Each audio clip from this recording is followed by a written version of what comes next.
The person in question is Nairobi Governor Mike Sonko. Fresh details smear Sonko in garbage collection probe and alleged stories of kickbacks as to how he was getting his money right there from Amaco Insurance, Hardy Enterprises, Todi Civil Engineering, ROG Limited and Abab Auto Care. He says that most of these payments were actually land deals that he had done and people are paying for that and he has the title deeds to prove these particular payments were actually for that. Although this is still a case that's going, probably going to be taken to court if the DPP decides to prosecute this one. He had also said on Friday that he would name his deputy governor and he would be ready to step aside if indeed he had to at this particular point in time. He has not named the said deputy governor, but are we looking at a case of if indeed the DPP decides to prosecute him, where do we go next? We have stayed without a deputy governor in Nairobi for quite a while. We already got used to that. What happens when he steps aside? Do we look for the speaker now to take over interim? Because it doesn't seem like he's naming this deputy anytime soon. I'm very keen to hear what Ben is saying. Mr. Ben, very keen. Jeff, the vacuum is coming to bite us now. No, actually, I think if you have followed keenly, the story around Governor Sonko since Tuesday until this morning, what we are reading in the newspapers, it is a very interesting case of people who are running in the world to look for things to do. And I'll give you a chronology. Who are these people running the world? I'll give you a chronology. If you read through this particular headline, that fresh details emerge in Sonko probe as 3 firms are investigated. When you go to the story and when you read what was in the papers yesterday and Friday and Thursday and Wednesday, one thing comes out very clearly.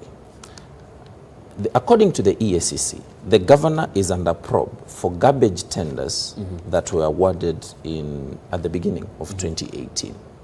That's one fact.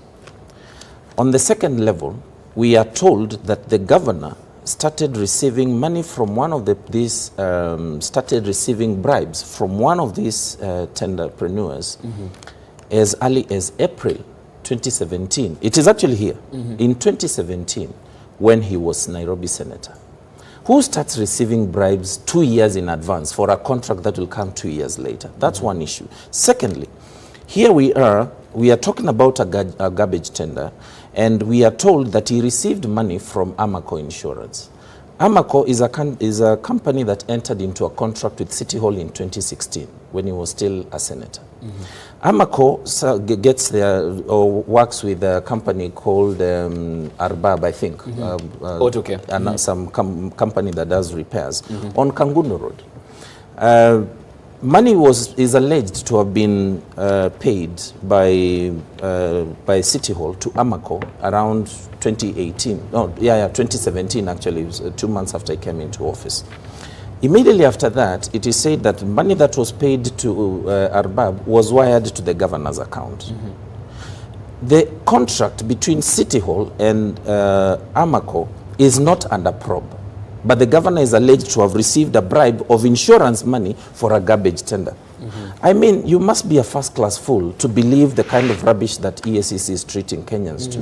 Because in my view, they have nothing specific that they are holding against Sonko. This is pure politics that is being played. And as it stands... But Ben, they also said, just one second, because they also said, according to the ACC, 162 million shillings was paid to 2 firms. Let me finish, Ben, before you jump in. For collecting garbage in areas that they had not been pre-qualified for. This pre-qualification is, but now there yes is, or no? Yes, there is simple things. What the EACC should be treating us to is telling us there is 162 million shillings that was not accounted for. One, they should, the same way they did with Waititu. They tell us this money was paid to garbage collection company Mark Bichache.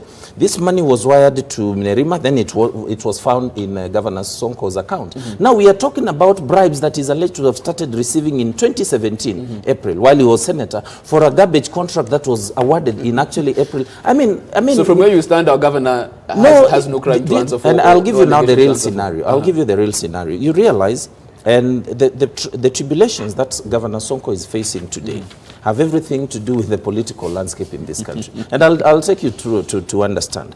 As it stands, actually there's an opinion poll that was done by one of the major opinion pollsters in this country 2 weeks ago.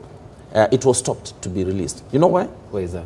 because Governor Sonko is in the top 2 of the presidential candidates in 2017. And I want to give you a chronology. As we stand, we are looking at a scenario whereby already there is system fellas who are determined to make sure that the deputy president can never ascend, because they are still struggling, and that's why you're seeing Mudavadi in the front papers, because they have been struggling to create something that is pro-system that can work. Okay. Now, just a moment, one second. Now that is not working, now initially they had a headache in trying to curtail the aspirations of the deputy president. Now they have another scenario here of another candidate who actually they did not even contemplate, but who is bigger than what they were imagining. So now that's why, look at that statement. They are talking about the governor paying, having received money from this Mwaura fella for a contract in Kwale County. They are not talking about Nairobi County. Let me bring you in on this, because as you can see, Mr. Ben, not buying it, and of course has always been a staunch defender of governor right there. Is it a political play or is there impropriety? Because the ESCC is saying, let's follow the money and see what's going on here. Various entities are paying this above AutoCare in terms of monies that are going there. Some you're not even sure why they're paying this particular organization. Yes. Above also paying the governor some money. He said it's for a land deal that had been done. He has a title deeds to prove that. Yes. Ben is sticking to that particular story. Yeah. Once again, Nerima,